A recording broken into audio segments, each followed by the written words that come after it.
Hi everyone, welcome to the channel.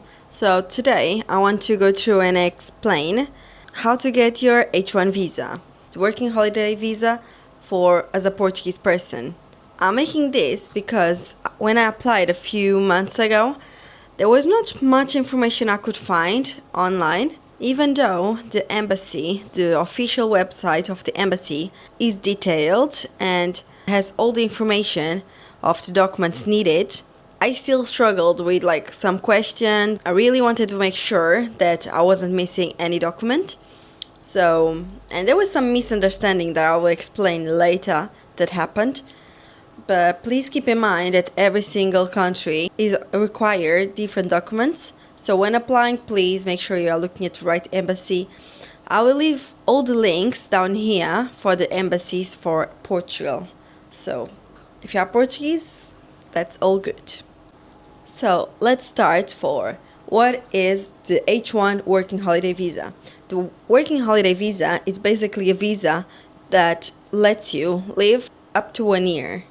And during that time, you can work and also travel, explore different places in South Korea that you want to visit. You can in and out of South Korea as well. You got multi-entry in a country. We need to keep in mind that this visa you can only apply from your own country. So if you came to South Korea for holiday and then suddenly for just a little 2 weeks and you want to apply from here, you can't. You need to go back to your country, gather all the documents, and then apply from there. And even though this is a working holiday visa, we are only allowed to work 25 hours per week, which is part-time. And we can't, when we're gonna go submit our documents, this is not the kind of visa that you want to say that you plan to work full-time and settle down here. This is not the kind of visa. This is like a visa to travel and also be able to earn some money on the side. And even though you can work here, the kind of jobs that you can get here are like working in cafes or working in a bar, working only part-time jobs. You can't, for example, you can't come here and teach English with that kind of visa. That's not possible. Something to remember is that unfortunately there is a very strict cap of only 200 Portuguese people allowed to get this visa per year, which means if you are planning to apply for this visa, I would highly recommend applying in the beginning of the year. For example, I can say from my experience, I applied in June, and when I got my visa, it literally states I was number 163. So just in the first 6 months, 2/3 of the caps was already gone.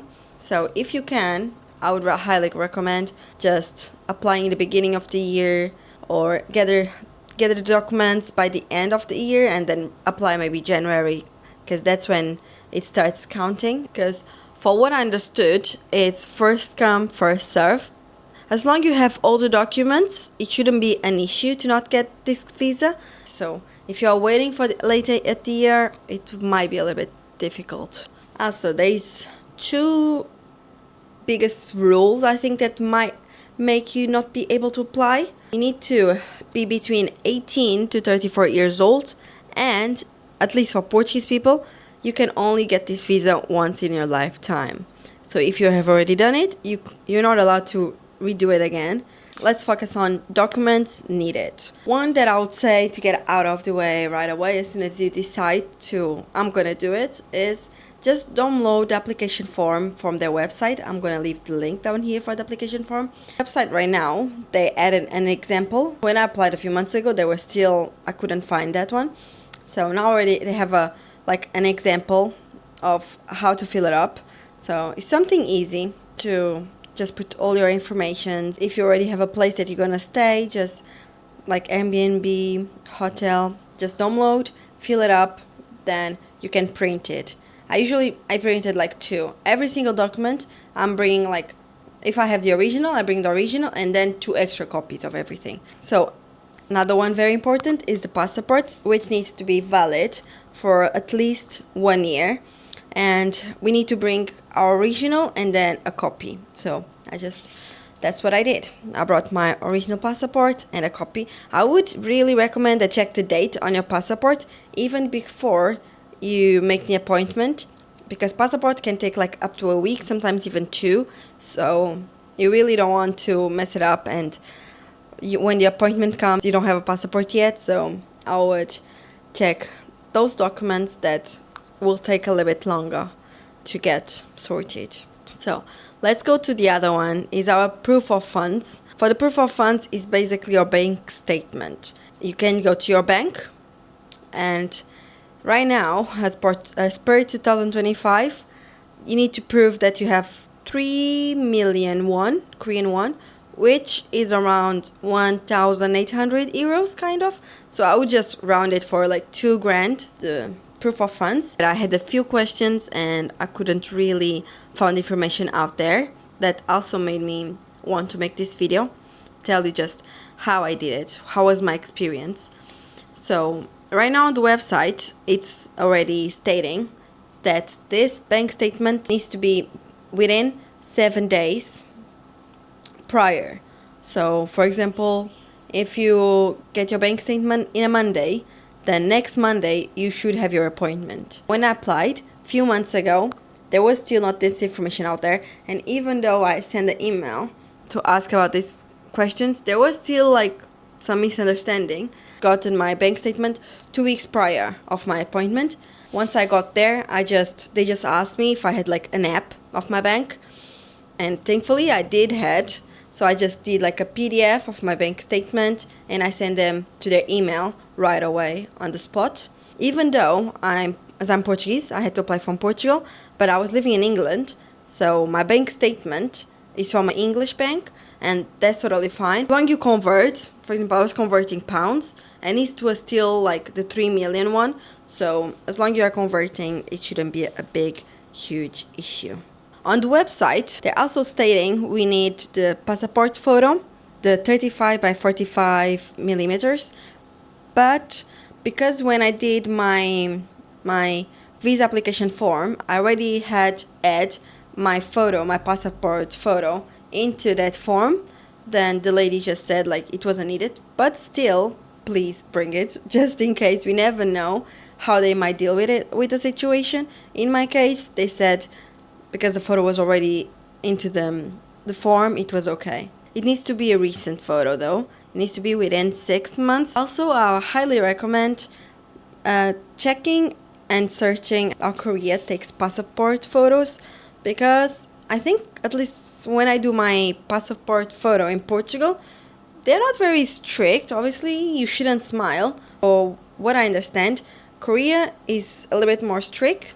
Like you need to show your ears, having your hair out all the way to the back, things like that. It's for a legal document, so it needs to be within the rules of the country. Now, this is a document that was a little bit of a headache, which was the health insurance.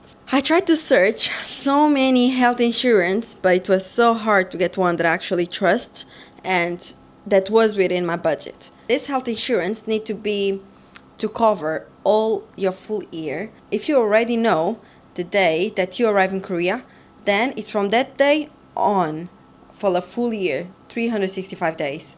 So, for example, I had my flight from 10th of July from Portugal and arriving in Korea 11th of July.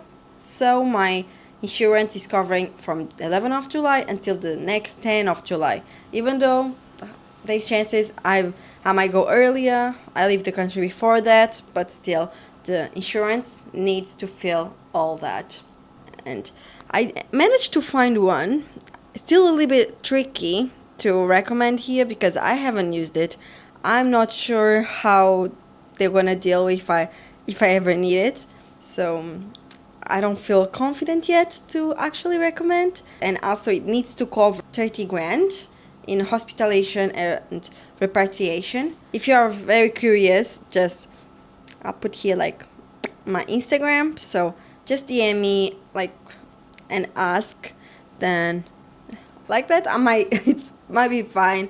So yeah, it doesn't really matter which country the insurance company is. I didn't went to any like Portuguese insurance company or anything like that, so just make sure that that insurance company matches and does everything that they ask for.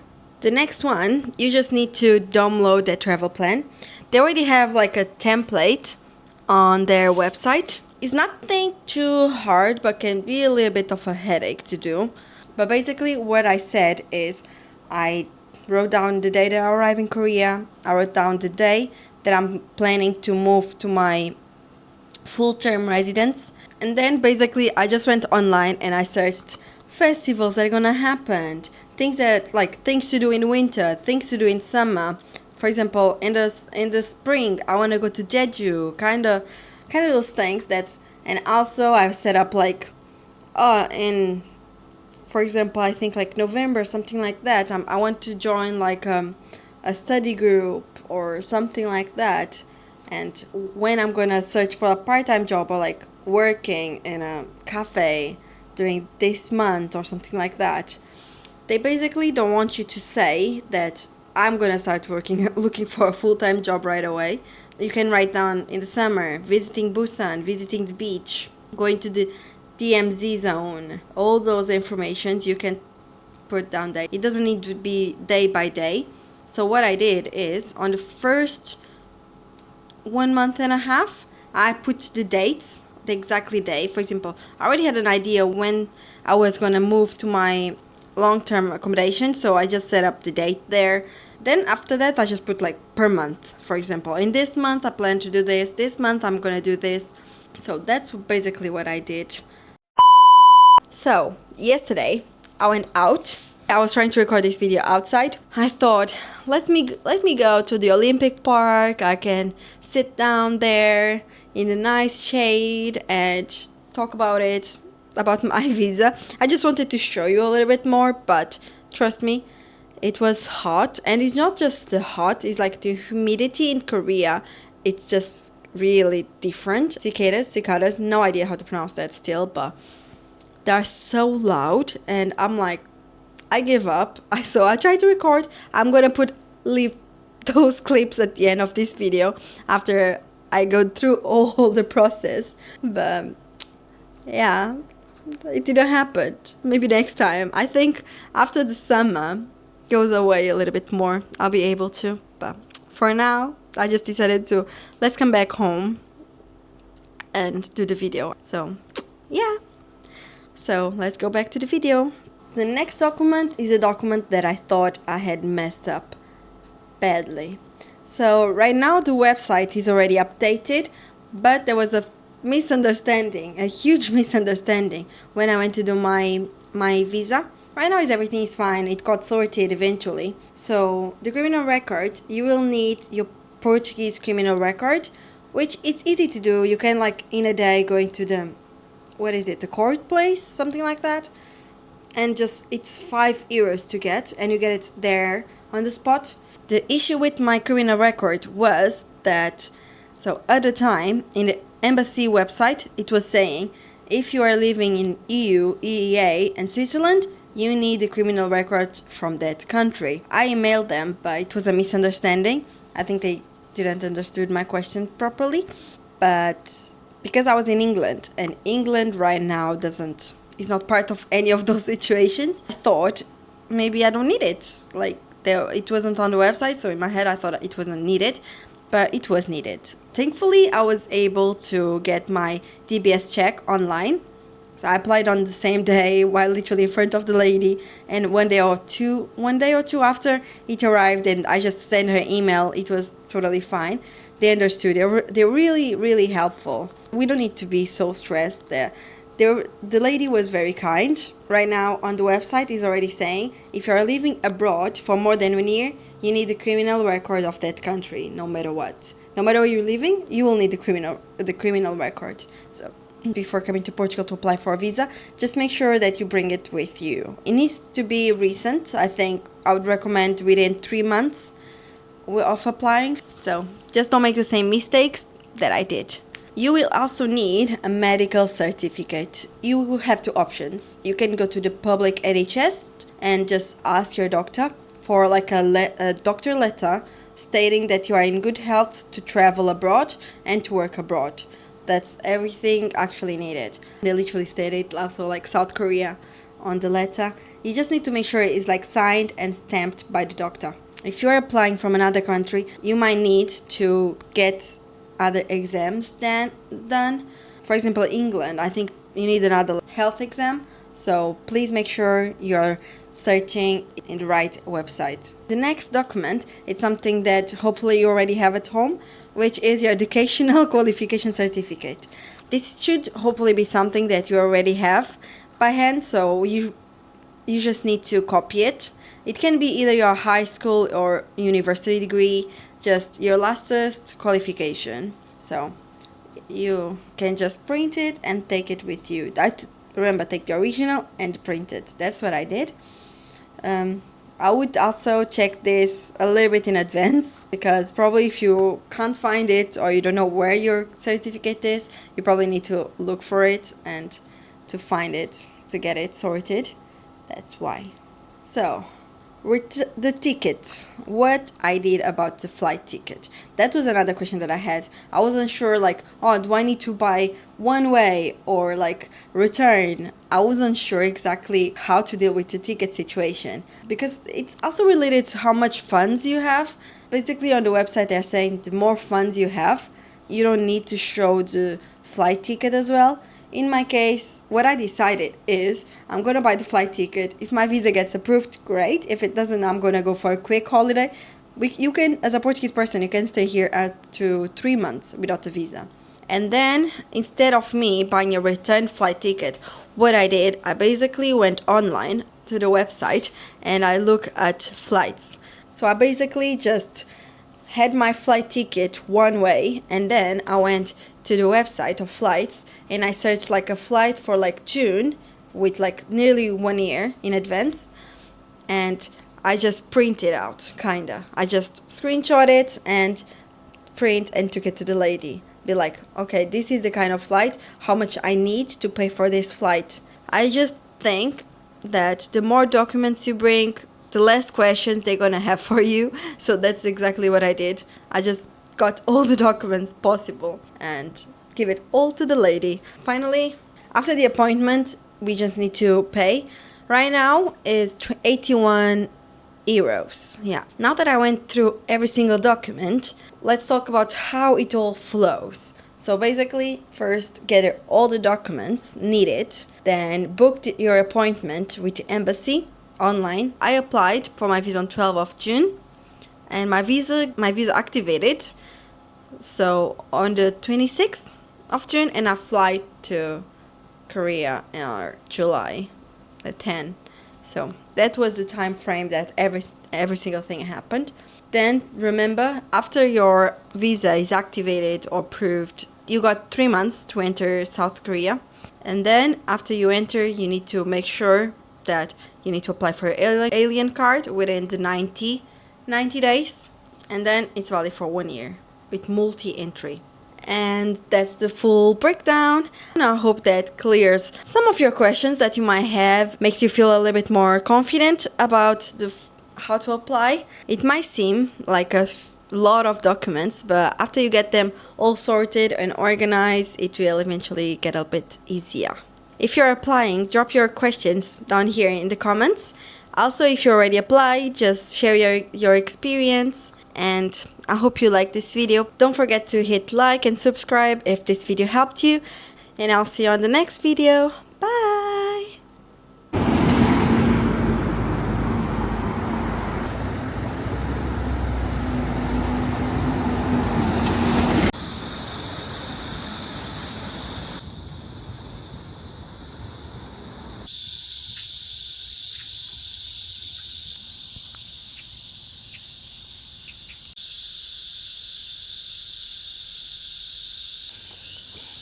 So right now I'm just trying to find a nice spot with some shade and stuff and not this loud, so I can actually sit down and have a conversation and talk how I got my visa. Doing this video because I applied a few months ago, and even when I was looking online for some tips and what documents to bring, I just couldn't find much. So that's what I'm gonna do.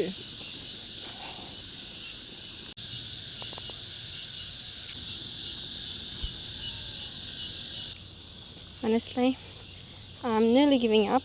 No matter what I look, there's barely no shade. So, yeah, wish me luck.